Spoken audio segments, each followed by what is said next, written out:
welcome to Total Politik. Jumpa lagi kita di konten Teman Mikir. Dan hari ini gue sudah bersama Al Ustadz. Kita panggilkan Assalamualaikum warahmatullahi wabarakatuh. Waalaikumsalam warahmatullahi wabarakatuh. Terima kasih Al Ustadz Kustad Aha Firdaus.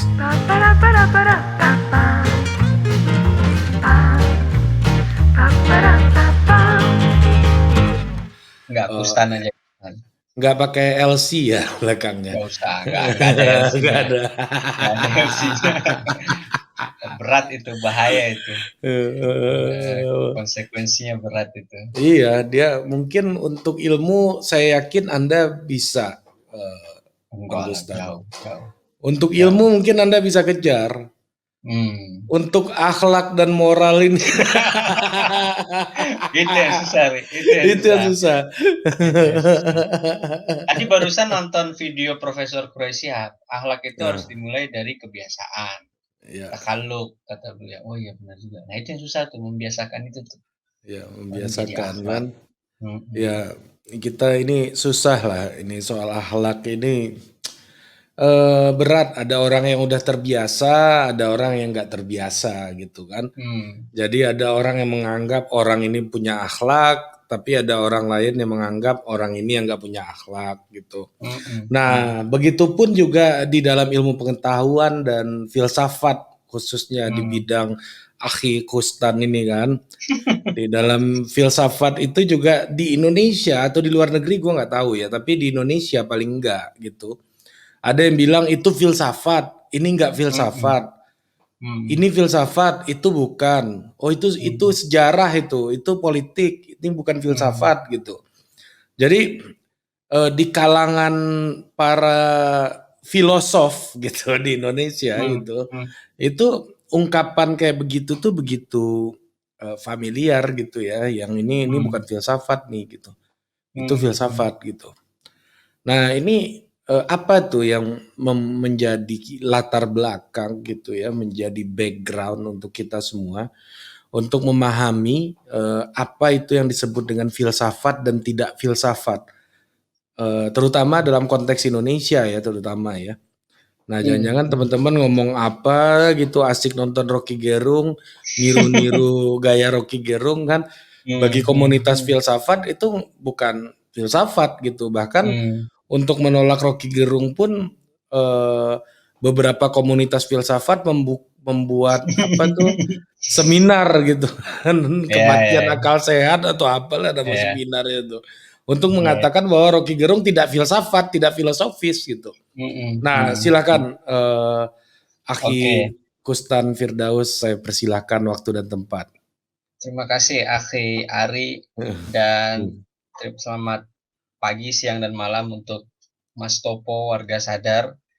Terima kasih untuk komentarnya, saya baca dan menarik itu ya. Itu pertanyaan menarik sih sebenarnya. Kalau itu kan soal klaim ya, klaim mana yang filsafat, mana yang bukan. Batas-batas itu kan klaim. Nah, kita perlu tahu sejarah pendidikan filsafat di Indonesia kayak apa. Kalau kita tahu Indonesia misalnya berdiri tahun 45, para pengajar filsafat yang banyak di Indonesia itu yang masuk perguruan tinggi kan biasanya para teolog dari Belanda atau Jerman. Nah ini yang kemudian Belanda, Jerman, Prancis itu kan terletak di Eropa kontinental atau Eropa daratan, sehingga tradisi filsafatnya adalah filsafat kontinental. Nah, karakternya biasanya filsafatnya itu mendakik-dakik. Mendakik-dakik itu seperti membicarakan hal yang sangat abstrak, tidak membumi, sulit dipahami. Walaupun nggak semua filosof Jerman juga, semisal ya, gue ambil contoh misalnya Immanuel Kant. Kalau kita baca tulisan metafisiknya ya rumit gitu. Tapi kalau kita baca tulisannya soal perdamaian yang abadi, perpetual peace, itu sangat praktikal gitu. Sehingga nggak fair juga kalau kita mengklaim misalnya filsafatnya Kant ya hanya yang melangit saja gitu. Karena ada tulisannya yang sangat membumi. Misalnya Kant menyarankan untuk membentuk perdamaian abadi kita harus membentuk federasi gitu. Ya, Uni Eropa gitu. Betul, semacam Uni Eropa gitu. Nah, tradisi filsafat Prancis juga begitu. Semisal kalau kita baca pemikiran Jacques Derrida gitu kan nggak jauh dari konsep différent. Différent yang kalau kita ucapkan itu kita nggak bisa membedakan dengan différent yang dengan A atau dengan E gitu. Nah ini kan neologisme atau membuat istilah sendiri untuk membuat konsep baru dan kemudian konsep baru ini yang dipakai untuk membedah teks-teks kitab suci, teks-teks filsafat. Nah, pendidikan filsafat di Indonesia di era modern itu banyak diwarnai atau didominasi oleh tradisi filsafat Eropa kontinental atau Eropa daratan, khususnya Jerman, Prancis, Belanda. Anda boleh baca buku-buku filsafat berbahasa Indonesia dari tahun 45 sampai sekarang. Kalau yang orang lokal misalnya penulisnya misalnya Profesor Noto Nagoro gitu ya. Itu orang lokal yang mendapat tugas dari Bung Karno untuk mengembangkan filsafat Pancasila. Itu kita bahas nanti. Nah, Kaberten sama Romo Magnis itu bukan lokal ya hitungannya. Ya, dengan hormat pada mereka, ya mereka naturalisasi kan, naturalisasi dari ya. semacam apa ya, semacam sepak bola itu ada naturalisasi juga. Dan mereka kemudian yang mendominasi apa yang disebut filsafat di Indonesia. Dari tradisi Jerman itu yang kemudian dan tradisi Prancis, tradisi Belanda itu yang kemudian membuat ini loh yang disebut filsafat. Nah kalau begitu ceritanya maka nggak fair karena Eropa bukan hanya Eropa kontinental, ada Inggris juga, ada Scotland, ada Ireland yang tradisi filsafatnya kita sebut Anglo-Saxon, lebih empiris, lebih praktis karena membahas isu-isu yang spesifik. Kalau Itali itu masuk mana? Itali. Kontinental juga ya, sama ya. Kontinental. Cuma uniknya kan kalau kita baca misalnya tulisan-tulisan Machiavelli misalnya atau Machiavelli. Gramsci. Ya, itu kan sangat praktikal juga Praktikal, sebenarnya. betul. Makanya Machiavelli itu Gramsci, si Machiavelli, Gramsci, ada Negri kan? Ya, Negri. Ya, Negri itu Antonio juga. Negri. Itu kan Antoni. sangat Ya. praktikal. Nah, orang kalau baca The Prince misalnya, karya Machiavelli yang judulnya Sang Pangeran itu kan sebenarnya bukan untuk umum kalau kita baca pengantarnya secara seksama. Machiavelli nulis itu untuk seorang apa ya, semacam penguasa wilayah di negara bagian itu yang Gubernur lah. ya semacam gubernur gitu yang wilayahnya kacau, kemudian Machiavelli menjustifikasi kamu harus jadi tangan besi ya. Karena justifikasinya A, B, C, D, E.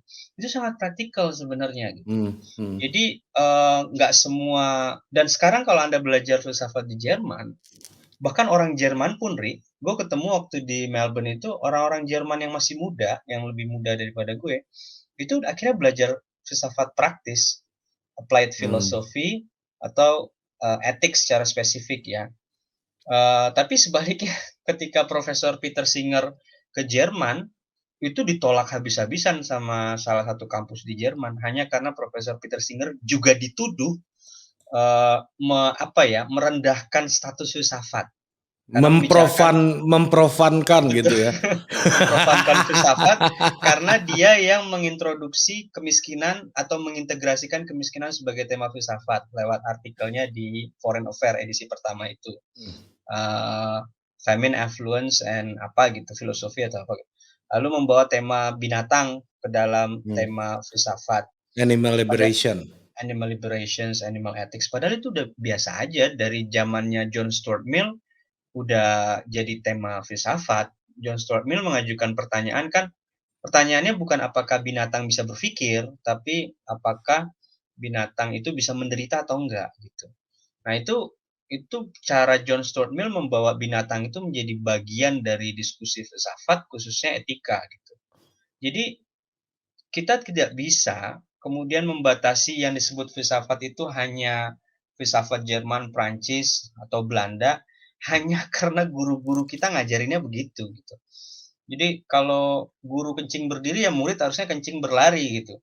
Coba melampaui gurunya, belajar keluar, membuka diri, melihat oh ya ternyata filsafat bukan hanya tradisi Jerman dan Prancis saja gitu, ada tradisi Inggris, bahkan di Jerman pun belakangan gue ngelihat orang-orang muda Jerman tuh banyak bekerja di Australia, Ri, ada seorang perempuan di Murdoch University di Perth, seorang perempuan, Anne siapa gitu nama nama family-nya agak rumit, itu dia ahli etika perang, Ri. Dan mungkin di dunia ini ahli etika perang yang perempuan, gue itu nggak lebih dari 5 orang. Satu ada di Oxford, satu ada di Stockholm, satu ada di Perth. Yang tuanya ada lagi misalnya, nggak lebih dari 5 orang atau 10 orang lah.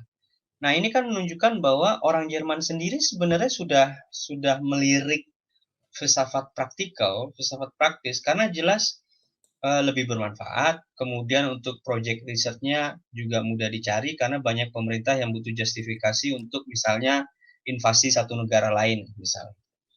Nah, itu kan yang kemudian memberikan opportunity bagi para sarjana filsafat atau dokter filsafat untuk menyerusi tradisi filsafat Anglo-Saxon yang lebih praktikal, lebih empiris, lebih spesifik. Nah, sementara di Indonesia, kita masih asik misalnya membahas pemikiran yang mengawang. Bahkan Aristoteles sendiri, kalau kita baca buku-bukunya, itu kan banyak ngomong isu-isu praktis. Misalnya kita baca Etika Nikomakus, itu kan isu praktis. Lalu Aristoteles ya, sorry. Kalau Plato misalnya kita baca Republik, itu isu-isu praktis yang dibahas. Jadi dan itu kan Yunani itu bagian dari Eropa daratan, Eropa Ya, kontinental. Jadi kontinental. tidak semua filsafat kontinental itu pun juga mengawang-awang gitu. Ada yang praktikal, bahkan Yunani kuno itu isu-isu praktis dibahas banyak sekali di situ. Betul, betul. Sama kayak Itali, gue curiganya Itali, Yunani itu karena dekat dengan Mediterania gitu, punya tradisi yang agak berbeda gitu ya. Nah, terus kalau gitu Pak Gustan, tentunya apa yang terjadi sekarang tuh tentunya ada sponsornya gitu. Maksudnya sponsornya ada penggeraknya gitu ya, sehingga filsafat sebagai sebuah cabang ilmu di Indonesia gitu ya dibicarakan dengan cara Jerman, cara Prancis gitu. Nah, itu gimana proses institusionalisasinya di Indonesia? Oke, sederhana sih gue ngelihatnya, sebelum ada internet kan orang cuma bisa bergantung pada buku, jurnal, dan majalah kan. Sementara membeli buku, jurnal, majalah dari luar negeri itu cukup mahal dan prosesnya cukup lama. Nah, sebelum ada internet, ya orang hanya bergantung pada terbitan-terbitan berupa buku, jurnal, majalah yang tersedia misalnya di perpus-perpus tertentu di Jogja. Di Jogja deh, contoh cerita Jogja deh. Di Jogja, perpustakaan yang cukup lengkap mengoleksi buku-buku filsafat terbaru, jurnal filsafat terbaru, atau majalah filsafat terbaru, ya sorry to say, itu hanya tersedia di perpus-perpus rumah ibadah tertentu semisal gitu. Dan gue akhirnya harus masuk ke situ untuk mengakses itu. Karena di waktu itu di UGM sendiri juga ya udah ada internet, cuma untuk beberapa jurnal, beberapa buku terbaru belum ada. Karena itu budgetingnya kan melibatkan negara. Sementara di perpustakaan gue sebut aja ya, misalnya dan gue berterima Atma. kasih mereka. Gue berterima kasih mereka mengizinkan gue masuk. Misalnya di perpustakaan Seminari Kentungan. Itu jurnal etik terbaru ada di situ, Ri. Atau di perpustakaan gereja Kota Baru. Itu buku-buku filsafat terbaru juga ada. Nah, ini karakternya memang perpustakaan yang bisa diakses publik, dan gue masuk ke perpus Kota Baru itu banyak mahasiswa IAIN juga gitu, berkerudung. Nah, tapi gue lebih seneng ke Seminari Kentungan karena itu kayak Taman Firdaus gitu, sepi, di perpusnya nggak banyak, dan itu lebih arahnya ke Kaliurang gitu, menanjak gitu kan, ketimbang ke arah kota gitu. Nah, artinya ya inilah yang kalau lu Anda sponsornya dulu ya itu. di Jogja Renaissance Man juga gaya hidup Anda ternyata ya Pak ya. Baca Enggak, buku, menyendiri, menyepi, merenung enggak, gitu. enggak. Ya Jogja memungkinkan untuk itu sih pada dasarnya. Karena ya lu bayangin aja misalnya kemana-mana dekat gitu kan. Ya kayak UI lah misalnya. Kayak UI, eh, semua ada di UI gitu. Kalau misalnya mau ke lihat pusat kebudayaan, nggak jauh kok, ada Salihara, ada Ismail Marzuki. Nah, konteks kayak gitu tuh untuk konteks Jogja tuh lebih kecil lagi, lebih dekat lagi gitu. Jadi kita mau kemana-mana enak gitu. Oke. Sehari bisa ke 3 sampai 5 tempat. Oh, jadi sponsornya let's say gereja Katolik lah sebenarnya ya, karena memang mereka menjadikan filsafat sebagai kurikulum pendidikan agamawannya gitu di sana gitu kan, pendidikan Iya, Frater dengan Romo ini kan, kayak Romo Moko itu kan ahli Prancis gitu misalnya kan, Romo mmm, Moko, terus ada dulu eh, F. Budi Romo ya Hadirman, Romo enggak ya? Enggak ya, udah enggak ya. udah enggak, tapi Udah baru enggak jadi ya. profesor dan, Oh ya, sedang oke. recovery dari kena Covid. Ya dengan Di- hormat institusi gereja Katolik yang memfasilitasi bacaan-bacaan bermutu sebelum internet masuk secara masif ke Indonesia kayak sekarang, hmm. ya sehingga itu yang membuat orang dan jangan lupa, beberapa sekolah tinggi filsafat kan juga itu berada di lingkungan gereja Katolik. Ya, Itu yang STF kemudian gitu misalnya, Driakara. betul. Betul, dengan hormat. Nah, itu kemudian yang membuat orang tergoda untuk berpendapat bahwa, ya filsafat tuh ini aja gitu. Kalau yang Hmm. isu praktikal itu bukan filsafat, itu Me- sosiologi, itu iya betul. antropologi gitu. Nah Metafisika gitu ya, apa ya, iya. hermeneutika gitu ya. Nah, hanya itu saja kan ya nggak begitu juga gitu. Karena ada tradisi filsafat lain, bahkan di Eropa kontinental sendiri pun kalau kita baca tadi Yunani kuno misalnya, banyak isu praktis yang dibahas oleh Plato, Aristoteles dan yang lain gitu. Dan bahkan Itu Bung Hatta aja menulis pengantar filsafat Yunani kan dulu kan sebagai betul. buku bacaan wajib gitu. Iya, ya kita bisa bayangkan seorang doktorandus ekonomika gitu ya, Hmm. menulis Alam buku pikiran Alam Yunani ya. Pikiran Yunani dan itu jadi apa namanya, jadi Bacaan wajib. bacaan wajib dan ini kalau mau menikah ngasih apa namanya, Oh ngasih ini mahar. mahar untuk Nyonya Hatta. Itu Hmm. kan luar biasa sekali, nggak kepikir pada orang pada masa itu untuk memberikan mahar berupa buku. Hmm. Buku yang itu bukan bidang keilmuan beliau gitu. Ya. Dan Hmm. itu Itu ditulis hobi ketika kayaknya. betul. Dan itu Hobi. ditulis ketika dibuang di Bovendigul kan luar Hmm. biasa sekali gitu di Ya, kondisi nggak diancam mungkin malaria. nggak mungkin itu bisa terlintas oleh Hatta orang yang sangat praktikal gitu sebenarnya disiplin Iya, ilmunya gitu kan. iya, iya. Hmm. Dan gue baca Alam Pikiran Yunani itu sangat terbantu, jauh lebih terbantu ketimbang misalnya baca ya pengantar filsafat dari Louis Katsof yang diterjemahkan oleh Pak Suyono Sumargono semisal gitu. Hmm. Hmm. Mungkin karena terjemahan ya. Hmm. Nah jadi balik lagi ke pertanyaan mendasar di awal adalah yang mendominasi tradisi filsafat di Indonesia itu ya tradisi filsafat Jerman, Prancis, Belanda tadi karena sponsor yang tadi kita bicarakan. Nah, ketika internet masuk, ini makin berkembang nih. Orang makin banyak membaca teks filsafat dari luar Prancis, Jerman, baca Inggris, baca Amerika, baca Australia, Ya, sehingga um, oh ya mulai terbuka cakrawala pandangnya bahwa filsafat bukan hanya itu-itu saja gitu. ya. Bukan Misalnya nurlagi-nurlagi. ya kontinental pun juga nggak banyak yang praktikal juga sebenarnya kayak Marxisme sebenarnya kan Oh sangat iya, iya, praktikal gitu kan. iya, betul. Malah Tulisan jadi Marx soal malah mhm, jadi negara kurang praktikal apa iya malah jadi coba? negara gitu kan Iya, pikirannya jadi dan negara, Bos. iya Lenin kan terinspirasi dari membaca itu dan penjelasan Marx soal exploitation, soal, apa namanya, nilai lebih, itu kan sangat Alienasi, praktikal. ya Soal alienasi. alienasi atau keterasingan, itu kan sangat praktikal gitu. Dan itu juga tidak lepas karena Marx, harus harus apa ya, menjadi exile kan, keluar dari Hmm. negaranya gitu. Tapi nggak Wah, bisa terbatas pada itu, seorang Immanuel Kant yang nggak pernah keluar dari kota kecil Königsberg kan juga menulis teks-teks yang praktikal juga dalam, lecture on ethics misalnya kuliah dia soal ethics, atau dalam Perpetual Peace, Perdamaian yang Abadi, dia banyak membicarakan isu-isu yang empiris dan praktikal juga.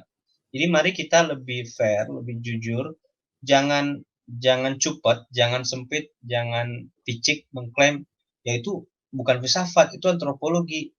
Siapa kamu gitu? Kamu hmm. punya otoritas apa untuk ngomong gitu gitu? Jadi Nah, nggak semuanya juga apa namanya filsafat tuh ya bukan kayak Sein und Zeit juga semuanya ya. Sein Ya, und Sein Zeit und juga. Zeit. Heeh. Nggak serumit tulisan Heidegger di situ juga, nggak harus Iya, kayak Sein gitu und juga Zeit. gitu. Dan bahkan tuh sama extend Heidegger membela Hitler Hitler, dengan sangat praktikal juga sebenarnya. iya.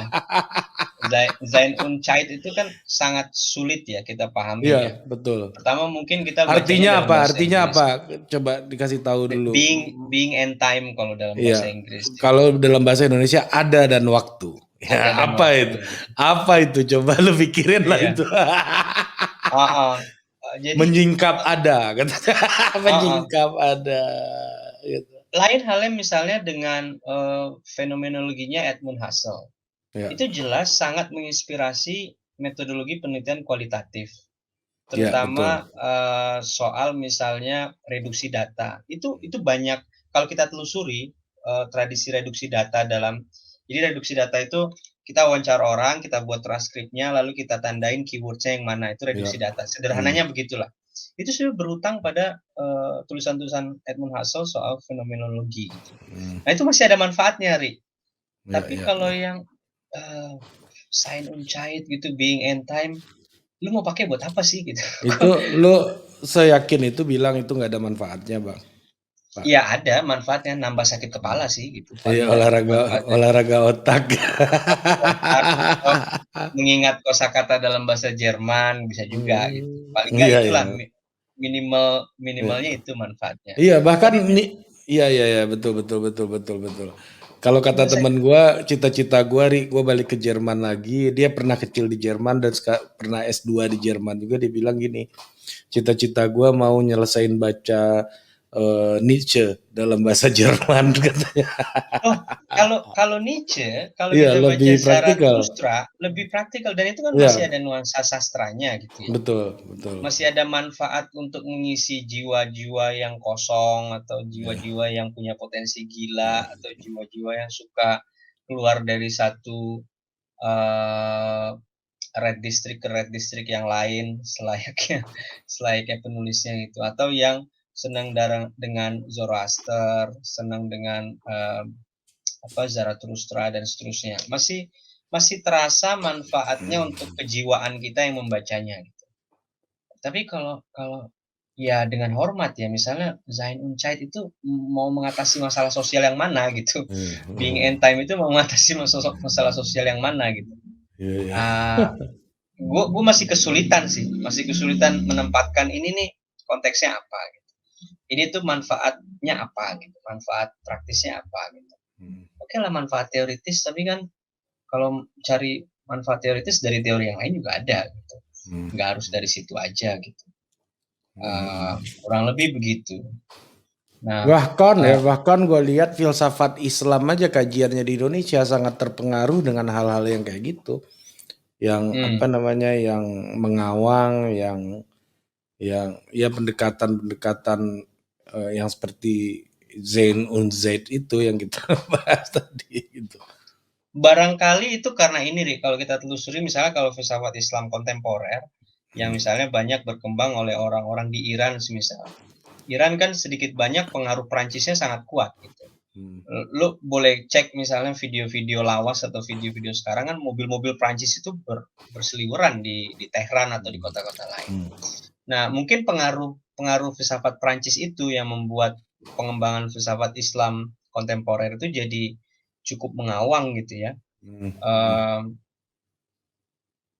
Ya dan juga nggak lepas misalnya dari kalau baca yang klasiknya gitu misalnya, gue nggak bisa baca teks Arabnya gitu ya, gue baca teks bahasa Inggrisnya misalnya tulisan-tulisan Ibnu Sina soal logika atau soal yang lain, memang cukup mengawang karena kepentingannya pada saat itu kan menjawab atau merespon tradisi filsafat Yunani yang mereka membacanya juga lewat tangan kedua kalau gue nggak keliru, nggak langsung membaca gitu, nggak dalam bahasa Yunaninya gitu. Sehingga ada problem linguistik tertentu. Nah, kedua misalnya kebutuhan untuk menjustifikasi iman. Ini kan yang problematik yang pernah gue bilang sebelumnya bahwa kalau belajar filsafat sama ya mohon maaf dengan teolog ya sama saja kayak belajar melaut atau berlayar pada petani. Petaninya bisa bisa berlayar, tapi akan lebih baik belajarnya pada nelayan dong gitu. Mhm. Karena ada kebutuhan tadi, teologi ingin menjustifikasi iman dan kemudian meminjam filsafat sebagai instrumen untuk menjustifikasi iman gitu. Ya, Nah, ini kan terus juga kurang fair. terus, transformasinya itu kapan critical juncture-nya itu terjadi gitu? Tema-tema yang lebih praktikal, yang lebih empirik itu menjadi sesuatu yang menjadi perbincangan dalam, filosofi gitu. Misalnya, mmm, ya etika perang gitu misalnya, Hmm, hmm, hmm, animal liberation seperti tadi yang sudah disinggung, seperti tulisannya Peter Singer gitu kan, hmm, dan hmm. juga tema-tema lainnya ya, yang mana gue lihat sampai 2010-an tuh filsafat Prancis tuh masih ngomongin hal-hal yang ya yang seperti itulah ya, Hmm, yang hmm, hmm, mengawang, hmm.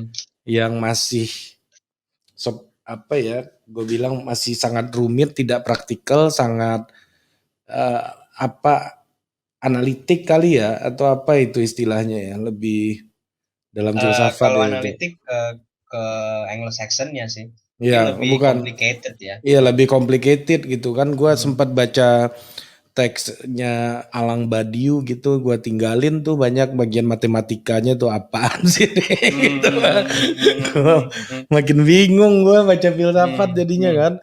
Ya ada yang gue pahami dikit-dikit, tapi ya susah juga kalau kita baca itu dengan sendiri gitu tanpa sekolah formal kayaknya. Ya, iya, iya. Gini, pertama tentu ada problem linguistik ya. Kalau Hmm. kita baca filsafat Jerman ya sebaiknya baca dalam bahasa Jermannya. Kita belajar filsafat Prancis ya sebaiknya baca teks dalam bahasa Prancis. Itu yang salah satu alasan yang bikin gue nggak pengen menyelusi filsafat Jerman sama filsafat Prancis. Hmm. Kalau ya gue pernah belajar filsafat Jerman setelah balik dari Ilmenau gitu belajar, terus coba baca tulisan Habermas itu terasa lebih lebih dapat ketimbang membaca dalam teks Inggris. Tapi ya nggak tertarik juga menyelusi bahasa Jerman. Gitu. Nah, jadi pertama itu, kalau mau belajar filsafat Jerman atau Prancis ya baca teks dalam bahasa aslinya. Nah, gue milih uh, menyelusi bahasa Inggris karena ya dari kecil udah ada basic itu dan sayang aja kalau ditinggalin. Kemudian ya dulu almarhum Pak Daud Yusuf sempat mau belokin beasiswa gue dari Australia ke Prancis. Sorry Pak, nggak bisa, saya nggak mau bahasa bahasa Inggris saya rusak kalau saya belajar bahasa Prancis. Nah, beliau beliau beliau diem kan, artinya mengamini itu gitu, mengamini itu. Ya udah, gue nggak belajar Jerman, gue nggak belajar Prancis. Jadi kalau Ari tahu kan, skripsi gue tentang Paul Feyerabend itu Ya. orang Austria yang berbahasa Jerman, tapi semua kebanyakan teks dia bahasa Inggris. Jadi gue bacanya dalam bahasa Inggris, nggak masalah. Tesis S2 gue tentang J.A. Cohen, itu orang Kanada, komunis di Montreal, keluarga komunis, dia besarnya kemudian jadi profesor di Oxford. Itu dia nulis jelas dalam bahasa Inggris. Nah, jadi gue nggak pernah menyelusi filsafat Jerman sama Prancis sebagai naskah akademik, sebagai skripsi, tesis, apalagi sebagai disertasi gitu. Enggak deh, makasih gitu. Nah, jadi itu satu. Yang kedua, kapan dia mulai mulai menjadi praktikal? Tentu kebutuhan. Semisal kalau tadi Hari nyebut soal etika perang, itu selalu akarnya merujuk pada kalau yang klasikal itu pada Santo Agustinus, ya. Uh, Ya pada saat itu tentu gue nggak begitu ngerti setting historicalnya, tapi pasti ada kebutuhan untuk menjustifikasi perang. Dan kemudian beberapa ratus tahun setelah beliau kan ada Crusades misalnya, ada perang salib. Dan itu juga sebagian ada yang merujuk pada teks-teks Agustinus soal etika perang. Nah dalam konteks hari ini, semisal etika perang itu menjadi booming lagi setelah 9/11. Setelah ada invasi 9/11, ada serangan itu, kemudian pemerintah Amerika dan pemerintah negara lain banyak mengguyur uang penelitian untuk menjustifikasi military action ke Afghanistan, Irak, Syria, dan yang lainnya gitu. Nah ini kemudian yang membuat etika perang atau misalnya filsafat praktis kalau boleh disebut begitu menjadi blooming, menjadi berkembang dan menjadi mekar karena ada guyuran dana. Nah, di kita di Indonesia jangankan yang filsafat praktis, yang filsafat yang mengawang-awang tadi juga nggak dapat perhatian dari penyandang dana kan gitu. Nah, makanya kalau lu ngomongin yang mengawang-awang aja nggak dapat dana untuk penelitian serius, ya ngapain lagi lu terusin itu gitu. Mending coba ngomong hal yang lebih praktikal yang jelas itu bermanfaat entah untuk dunia bisnis, entah untuk pemerintah, untuk masyarakat dan seterusnya. Ya, jadi pertanyaan gue begini juga, apakah ini seiring dengan pengaruh negara seperti Amerika gitu ya, Australia, pengaruh internasionalnya yang juga meningkat gitu dan aktivitas internasionalnya juga semakin banyak. Kita tahu Amerika itu dulu waktu doktrin Monroe kan sangat anti terlibat terhadap urusan luar negeri negara-negara lain gitu dan sangat menghindari perang gitu misalnya. Tapi setelah itu mereka butuh banyak activity yang melegitimasi aktivitas mereka, butuh banyak gagasan yang melegitimasi aktivitas politik luar negeri mereka juga gitu. Pasti kalau kita cek misalnya seorang filosof besar di Amerika yang masih hidup hingga hari ini kalau gue nggak keliru, Profesor Michael Walzer misalnya, itu kalau gue nggak salah inget ya, itu termasuk orang yang menolak perang Vietnam, invasi Amerika ke Vietnam. Dalam konteks Afghanistan, kalau gue nggak salah inget, dia setuju malah. Ini nggak lepas dari emosi publik Amerika pada saat 9/11 ya. Karena nggak lama setelah itu kan Bush Junior langsung menyerang Afghanistan. Dan baru kemarin, baru beberapa waktu lalu, tentara Amerika angkat kaki. Nah, in between, di antara keduanya itu, beberapa ethicists of war atau etikawan perang itu merevisi penilaian dia sebelumnya gitu. Oh, sebelumnya mereka menjustifikasi invasi militer ke Irak semisal karena percaya bahwa ada weapon mass destruction WMD. Ternyata nggak ada gitu. Ternyata nggak ada. Ya akhirnya mereka merevisi artikel-artikel mereka sebelumnya yang menjustifikasi invasi ke Irak gitu. Nah, ini kemudian berkembang sehingga etika perang itu, nah kalau kita ngelihat etika perang itu nggak bisa sebagai satu kesatuan yang utuh. Secara klasikal, secara sederhana, etika perang itu kebagi dalam 3 koridor. Etika sebelum perang, yang disebut sebagai jus ad bellum, etika ketika berperang, jus in bello, dan etika setelah perang, jus post bellum. Oke, tahan dulu di sana, Bang Gustan. Nanti kita itu di tema yang lain kita bahas lagi. Ya. Tapi balik lagi, artinya memang ada kebutuhan dari institusi politik gitu ya, dan itu mendorong riset-riset dan pemahaman bahkan perubahan paradigmatik ya di dalam tradisi filsafat di berbagai tempat di dunia gitu ya. Nah, pertanyaan gua di Indonesia sendiri filosofi ini menjadi tema yang sangat luar biasa, terutama seiring dengan kemunculan Al-Mukarram Rocky Gerung gitu, populer filosofi atau apalah orang menyebutnya. Gue nggak tahu orang filsafat kayak lu atau kayak Romo Magnis dan kawan-kawan Triyakara gitu dan UI segala macam itu melihat orang kayak Rocky Gerung ini kayak gimana, sebagai apa gitu, apakah cuma sebagai public intellectual atau ini memang filsuf nih kawan gitu. Ya seperti apa? Iya, Ari kan udah tahu juga ya. Gue pernah nulis artikel meringkus gerungisme yang terbit di Detikcom kira-kira 15 Februari 2019. Itu kan masih masa-masa kampanye Pileg atau Pilpres gitu. Nah, gue inget banget waktu itu ada 2 komunitas filsafat yang yang satu mewakili satu sekolah tinggi filsafat, yang satu lagi mewakili atau bukan mewakili sih, mungkin ada di lingkaran ormas keislaman tertentu gitu ya. Mereka beramai-ramai membuat semacam pernyataan sikap yang dalam tanda petik menghakimi bahwa apa yang Bung Rocky lakukan itu bukan filsafat. Ya gue menyayangkan itu sih, karena waktu itu juga momennya kan Rocky lagi dipanggil polisi dan Bung Kodir yang mendampingi waktu itu kan sebagai pengacara. Ya gue menyayangkan itu kayak orang lagi kepleset terus ditimpa tangga terus lu injek-injek gitu kan, ya Iya. jangan gitulah gitu.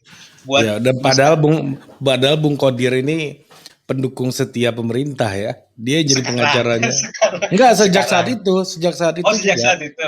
Iya, dan dia Oh, yang mendampingi Rocky. iya iya iya. Mhm. Cuma waktu itu kan belum jadi staf sus kan? Belum, tapi Belum. udah ya nggak mungkin jadi staf sus lah kalau nggak deket kan. Rooming nanti Mas Topo pada nggak ngerti Iya, iya, Kodir ini siapa. iya, Oke, kita lanjut. Jadi gini, ya gue nilainya Rocky tetap tetap orang filsafat. iya. Dia pernah jadi dosen filsafat dan dia konsisten menjadi oposisi kan. Kalau Hmm. kita lihat pernyataan atau tulisan Rocky dari sebelum pemerintahan Joko Widodo kan akan kelihatan benang merahnya bahwa Rocky adalah seorang oposisi yang konsisten. Gue inget banget dulu kan kita pernah nonton pidato kebudayaan Rocky tahun 2010 kan di Iya. tim kan. Dan gue Mhm. masih nyimpen teksnya itu dia masih ya sorry itu saya dia masih mengkritik FPI di situ ada gerombolan massa berteriak menebar apa semacam ketakutan atau Iya. menjadi polisi moral. Kalau Dia kata mengkritik Rocky, waktu gua wawancara sama dia, FPI-nya yang berubah katanya. iya itu nggak apa-apa itu klaim dia kan. Iya, klaimnya Uh, dia. orang kan boleh membangun klaim apapun Iya, gitu. iya, bukan dianya yang Nah berubah katanya. bukan dianya yang berubah. Heeh. Nah, dan gue masih inget banget dalam teks pidato kebudayaan Rocky di DKJ tahun 2010 tuh, dia masih mengkritik pemerintahan SBY. Dia bilang ada dua jenis republik, Republic of Hope dan Republic of Fear. Nah, setelah SBY turun, kita tahu misalnya Bung Rocky akhirnya jadi teman diskusi atau mentor yang cukup baik untuk AHY, khususnya Iya, menjelang Pilgub 2000 berapa? 2017 ya. Mas, betul. Artinya iya iya, nanti setelah 2024 jangan kaget kalau semisal Rocky Gerung jadi sahabatnya Pak Kaisang Jokowi, sama, iya, Pak Jokowi, jangan jangan iya, kaget juga gitu. Jadi gue ngelihatnya Rocky tetap orang filsafat, bagian dari komunitas filsafat di Indonesia, dan seorang oposan yang konsisten serta berani mengambil resiko untuk bilang misalnya kitab suci itu fiksi. Ya kita bisa mempermasalahkan silogismenya benar apa enggak gitu, tapi keberanian itu kan nggak banyak orang filsafat yang berani ngomong itu secara terbuka. Itu kita perlu salut juga untuk itu. Jadi gue ngeliatnya tetap Rocky itu bagian dari komunitas filsafat. Ya, ya kalau kawan-kawan nanti baca meringkus gerungisme di detik itu nanti di situ gue coba buat perbandingan sama Zizek. Nah yang konyol kan komentar-komentar di bawahnya tuh mhm. mewakili tradisi filsafat yang mana? Ya lu siapa nanya gitu gitu. Apa pentingnya pertanyaan itu? Nggak Iya, penting juga kalau kan pertanyaan kalau gitu. kalau lu pun tahu ya buat apa juga buat lu kan. Iya, kalau tahu kalau tahu ya buat apa buat lu? Kalau lu nggak tahu ya percuma juga gue jelasin lu nggak tahu Iya, kok gitu kan. Jadi pertanyaan lu nggak penting juga gitu komentar mewakili tradisi yang mana? Nggak penting pertanyaan kayak gitu gitu. iya, Yang penting adalah lu bisa meruntuhkan argumen Rocky apa enggak kan mhm, gitu. iya, Dan dalam konten lu sama Bung Tommy Awi kan Tommy udah jelasin cara iya, cara meringkus Rocky itu kayak apa, iya, betul, iya secara kan? praktikal, Secara praktikal gimana bikin iya, dia misalnya, dia jangan serius-serius amat diajak guyon segala macam. mhm, Nah, kalau gua kan nangkep argumennya Rocky kira-kira ada polanya, 5 pola itu. Nah, orang kalau mau mengkritik ya coba gunakan pola itu gitu. Jangan cuma ngatain, lu bukan orang filsafat." Nggak ada gunanya kayak gitu. mhm, Nggak banyak iya, membantu dan dan itu nggak mencerahkan publik gitu loh. iya, oh, iya, iya, Hmm. berarti lu juga dalam satu sisi, eee, melihat Rocky sebagai seorang aktor politik yang berada di Hmm. oposan secara Hmm. konsisten dari masa pemerintahan ke masa pemerintahan, Hmm. tapi juga sangat menyayangkan juga apa yang argumentasi, yang mengatakan bahwa Rocky bukan bagian dari komunitas filsafat di Indonesia gitu ya. Iya, iya. Itu kan sebentuk kepicikan karena beda dukungan politik, kemudian ada lawan politik yang booming, kemudian diruntuhkan atau dijatuhkan dengan cara, "Ya lu ngawur, lu Mhm, bukan orang filsafat." Padahal kan ya nggak begitu juga prosesnya gitu. Kalau mau kritik argumennya, diajak debat. Nah, ini kan ya kalau debat ya jangan mutung gitu, jangan Iya jangan iya. marah gitu kan. Jadi, dan satu hal yang sebenarnya perlu kita pikirkan, kenapa Rocky tidak sebesar sekarang ketika di pemerintahan SBY? Jangan-jangan pemerintah sekarang itu salah treatment terhadap Rocky. Di era SBY Rocky itu tidak besar, sama kayak, fenomena, Habib Rizik. ya MRS gitu. Di era SBY dia 2 kali masuk penjara, orang nggak seramai sekarang. Jadi jangan-jangan memang, pemerintah sekarang dengan kalau mengutip istilah Kanda Anas Urbaningrum kan, ada partai yang bakatnya berkuasa, ada partai yang bakatnya oposisi. Nah, kalau partai yang bakatnya oposisi berkuasa, ya jadinya kayak sekarang. Itu Kanda Anas Urbaningrum ngomong gitu. Iya. Jadi, ya jangan-jangan salah treatment aja sehingga orang kayak Rocky jadi booming, orang kayak MRS jadi booming di era Pak Joko Widodo gitu, dengan hormat. Dan juga perkembangan, media sosial yang Iya, bener. begitu pesat kan juga menjadi salah satu faktor bahwa ada rule Mhm of the game yang udah berbeda juga di antara eranya Pak SBY dengan eranya Pak Jokowi gitu dalam mhm hal ini mhm gitu. mhm Jadi itu mhm juga mhm jadi faktor yang tidak kalah menentukan lah kalau menurut gua ya. mhm. Oke, Bener. kita jumpa lagi di konten Oke, teman mikir berikutnya. Terima kasih Bang Gustan. makasih Bang Ari.